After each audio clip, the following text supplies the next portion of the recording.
100% మేము ఏమంటున్నా ఇప్పుడు పాదరస్ కమిటీ ఇదే కదా. ఇప్పుడు బీఆర్ఎస్ పార్టీ నేనేం చెప్పిన మీ ఇప్పుడే మనం మాట్లాడుకున్నప్పుడు ఎన్ని ఓట్లు అని చెప్పా, ఎన్ని ఓట్లు అన్నా 800 ఓట్ల తేడుతో వస్తుంది అన్నారు. 500 మీరు బాగానండి 500 ఓట్లతో ఆమె గెలవబోతుంది. 500 పైచిలు కన్నా 500 ఓట్లతో ఎవరైనా డబ్బులు ఇచ్చిన ఆమెకి 500 ఓట్లతో గెలుస్తామంటే ఒప్పుకుంటుందా లేదా? ఇప్పుడు ఎప్పుడైతే సర్వే సంస్థలు నిజం చెప్పడం మొదలు పెడతాయో అప్పుడే క్రెడిటబిలిటీ ఉంటుంది. నేను అదే అంటున్నా. మీరు ఇంతకుముందు చేసిన ఎన్ని సర్వేలు చూసినచ్చు మీరు? మీ మీడియా ద్వారా ఎన్ని సర్వేలు చూసింటారు? మరి ఇప్పుడు బీఆర్ఎస్కి ఎన్ని స్టిక్ అయి ఉన్నాయి? ఎన్ని స్టిక్ అయి ఉన్నాయి చెప్పండి, ఎన్ని స్టిక్ అయి ఉన్నాయి? ఎన్ని స్టిక్ అయినాయి? ఎందుకు స్టిక్ లేవు? ఎందుకంటే వాళ్ళ మెథడాలజీ ఏముందో నేను చెప్పలేను. వాళ్ళు ఏం మెథడాలజీ చెప్పినారో ఏ విధంగా చేసుకున్నారో నాకు తెలియదు. నేను ఆ రోజు 3%లో ఉన్నా, ఈరోజు కూడా 3% మార్జిన్లో పెట్టి ఈరోజు మన విఆర్ ఛానల్ ద్వారా 500 ఓట్లతో మాగంటి సునీత ఖచ్చితంగా గెలవబోతుందని చెప్పా.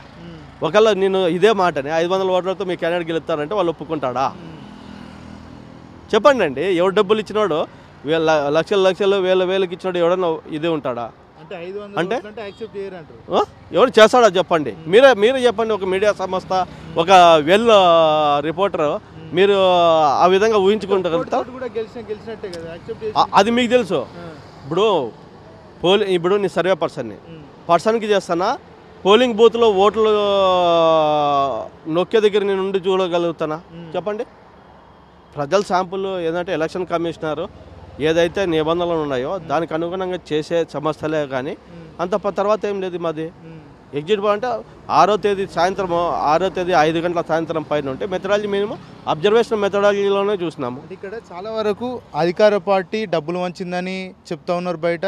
అదేవిధంగా రిగ్గింగ్ జరిగింది కూడా ఆరోపిస్తూ ఉన్నారు. ఎంత పర్సెంట్ జరిగింది రిగ్గింగ్? ఎంత పర్సెంట్ జరిగింది? మనము ఒకరిపైన బురదేశం ముందర ఎంత రిగ్గింగ్ జరిగింది? పర్సెంట్ ఎంత ఉంది? 48% రిగ్గింగ్ మన ఎలక్షన్ కమిషనర్ రిలీజ్ చేశాడు. దాంట్లో రిగ్గింగ్ ఎంత జరిగింది? డబ్బులు పంచిన పార్టీ ఏది ఉంటుందండి? నేను అడుగుతున్నా డైరెక్ట్గా. నేను ఒక సర్వే పర్సన్, నేను ఇండివిజువల్ పర్సన్ కాదు. అంటే వాళ్ళు పార్టీలో ఎత్తులు పేతులు ఉంటాయి వాళ్ళకి. ఎందుకు పంచుకోడు?